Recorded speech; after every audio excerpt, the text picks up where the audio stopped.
connaissez l'adage, pour vivre heureux, vivons cachés.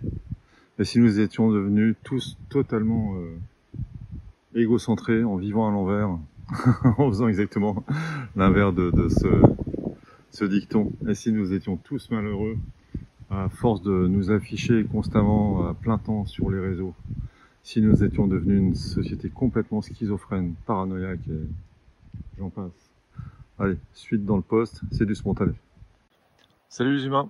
Allez, un spontané là, avec des pensées qui sont venues en marchant. Je me souviens de cet adage, pour vivre heureux, vivons cachés. Et ça me ramène à tous ces réseaux sociaux dont j'ai abusé. J'en ai consommé. Là, je commence vraiment à calmer. Et le plus drôle, le plus ironique, c'est que j'ai l'impression que pour exister maintenant, pour m'exprimer, j'ai besoin d'utiliser les réseaux sociaux comme tout le monde. Alors allons-y, je vais le faire à mon rythme, sans obligation, sans pression, sans recherche d'extraordinaire. Parce que j'ai l'impression, en voyant un tas de gens maintenant avec plus de recul, qui postent des vidéos, des entrepreneurs, il y a des gens de toutes sortes qui donnent un tas de conseils. Alors c'est un petit peu de la poudre de perlimpinpin, il y en a qui proposent des formules miraculeuses. Moi j'ai dû hériter ça de ma mère ou quelque chose, à croire aux choses fantastiques comme ça.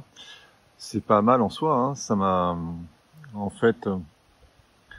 à cette réflexion de ce qui me faisait rêver et pourquoi je rêve moins maintenant. Alors, sans doute, parce que c'est l'ambiance générale qui est franchement pas reluisante, c'est pas joyeux.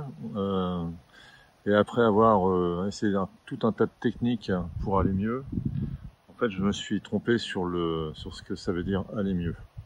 C'est pas aller mieux qui est important, c'est être bien. Enfin, c'est être, tout simplement.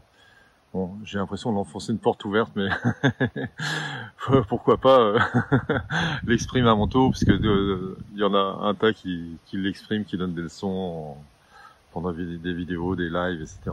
Alors ça me fait sourire aussi un peu, parce qu'il y a un tas de gens qui mettent la forme. Alors je le répète, je suis un peu tombé dans le panneau aussi, parce que comme beaucoup, j'ai besoin de rêver, j'ai besoin d'espoir, mais peut-être que c'est vain. Il y a un tas de gens qu'on voit poster des canalisations, des vidéos, des conseils en tout genre pour les entrepreneurs. J'en ai bouffé des vidéos. On a l'impression que tout est rose, tout va bien, mais ce qu'il y a, au moins, je suis sur 80% derrière tout ça, c'est que ces gens-là, ils sont comme vous et moi, ils ont besoin de bouffer. Ils ont besoin d'avoir de l'audience, de vendre des formations en ligne, tout un tas de formations qui se ressemblent les unes les autres. Et donc il y a toujours cette jolie face là par rapport au regard extérieur sur les réseaux, alors que derrière, en backstage, ça doit être un petit peu autre chose. Voilà. Alors comme d'hab, je fais des digressions, mais allons-y, puisque tout le monde il va des siennes, j'y vais les miennes. Il y a une chose aussi, c'est que pour parler un petit peu de mon expérience, parce que j'en ai, je me souviens, ça c'est un peu la réflexion du moment, justement, qu'est-ce qui me faisait rêver pendant ma vie de photographe, en fait, ça me faisait rêver d'aller découvrir le monde, entre guillemets. Donc j'ai passé pas mal d'années à partir en reportage, à découvrir des choses nouvelles, ces voyages sur l'extérieur. Alors ça, en radiesthésie symbolique, c'est vraiment le rapport au monde extérieur, c'est du masculin pur, c'est du yang. Et puis, il y a eu une phase plus récente là où tout ça s'est un petit peu épuisé. Après différents événements, j'ai changé de vie, bon gré mal gré, et puis ça a été une autre forme de voyage, plus intérieur. Et là aussi, en fait, je me rends compte que j'avais la même quête. C'est une quête d'extraordinaire. Depuis que j'avais contacté un petit peu ces énergies-là dans les années 90, bon, ça flottait toujours un petit peu. Là, c'était vraiment la quête d'extraordinaire dans l'invisible. Alors, je suis passé par le visible avec la photo et par l'invisible en radiesthésie. Et finalement, est-ce que c'était bien ma quête ou celle de toute une société, toute une génération, allez savoir, cette espèce d'obligation, d'extraordinaire, de compétition à tout va. Et malgré ce que j'entends sur tous les réseaux, de la part de tous les prêcheurs, vivre au moment présent, prendre le temps, etc. En fait, on est dans le même système. ce soit le monde spirituel ou autre, ça n'a pas beaucoup changé. On est dans une espèce de quête d'extraordinaire, de rendement, une quête du rendement, en fait, comme si la vie devait être rentable. Alors que, justement, peut-être que la chose la plus précieuse c'est le temps, prendre le temps, avoir du temps.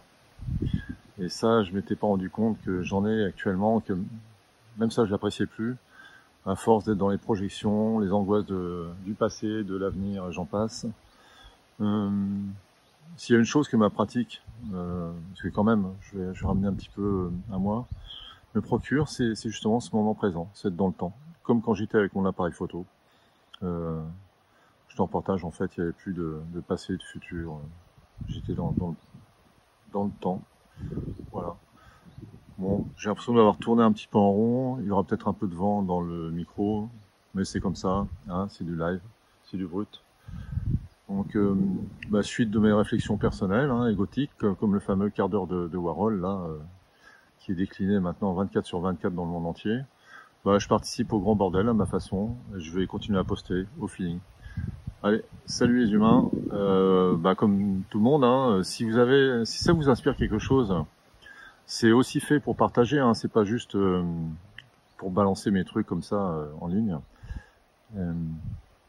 Ah si, il y a un truc qui m'est venu en marchant quand même avant de couper, c'est que tous ces trucs, toutes ces vidéos que j'écoute, hein, que je consomme comme tout le monde, il y a un truc qui est assez fascinant et auquel j'échappe pas vraiment, c'est que c'est comme si c'était une espèce d'auto-psychothérapie plus ou moins commerciale, hein, assez mercantile pour beaucoup, mais qui est utile à une auto-analyse, mais finalement cette auto-analyse elle tourne en rond. Je le vois bien parce que j'ai un cerveau comme tout le monde qui mouline. C'est ça, poster ses propres perceptions du monde en ligne, comme ça, sur Facebook, YouTube, ou tout ce que vous voulez, sur les réseaux, mais c'est complètement schizophrène, en fait. On est tous totalement schizophrènes. Ça, c'est mon avis. Voilà. Allez, salut les humains, à vos smartphones, à vos TikTok, à vos baguettes, si vous voulez, hein, parce que c'est sympa aussi. Et à la prochaine. Ciao.